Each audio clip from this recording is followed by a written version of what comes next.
उरण तालुक्याची चांगली नोंद झाली असून दोन्ही धरणांतील पाणी साठ्यात वाढ होऊ लागली आहे।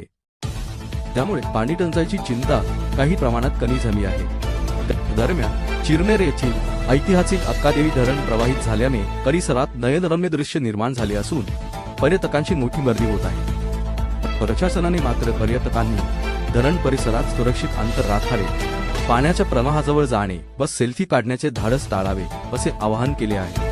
चिरनेर ही भूमी ऐतिहासिक प्रसिद्ध भूमी असून 1930 साली ज्या भूमीत जंगल सत्याग्रह झाला तेथील अक्कादेवी धरण सततच्या पावसामुळे ओव्हरफ्लो होऊन वाहत आहे।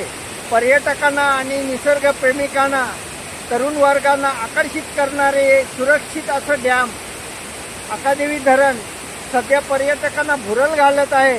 या ठिकाणी येण्यासाठी चिरनेर ग्रामपंचायतीने कॉन्क्रीटच्या रस्त्याची निर्मिती केलेली आहे। खरंच पर्यटकांना एक पर्वणी ठरणार आहे असं हे अक्कादेवी धरण सध्या ओव्हरफुल होऊन वाहत आहे। पर्यटकांना खूप आकर्षित करणार आहे असे हे अक्कादेवी धरण निश्चित येणाऱ्या वर्गाला एक निसर्गाचा अनुभव घेता येईल असं हे अक्कादेवी धरण आहे। तरी पर्यटक या ठिकाणी या रविवारी आणि शनिवारच्या सुट्टीत मोठ्या संख्येने उपस्थित राहतील। त्यासाठी येणाऱ्या पर्यटकांना सुरक्षिततेच्या दृष्टीने एक महत्त्वाचे ठिकाण म्हणून अक्कादेवी धरण हे ओळखले जात आहे।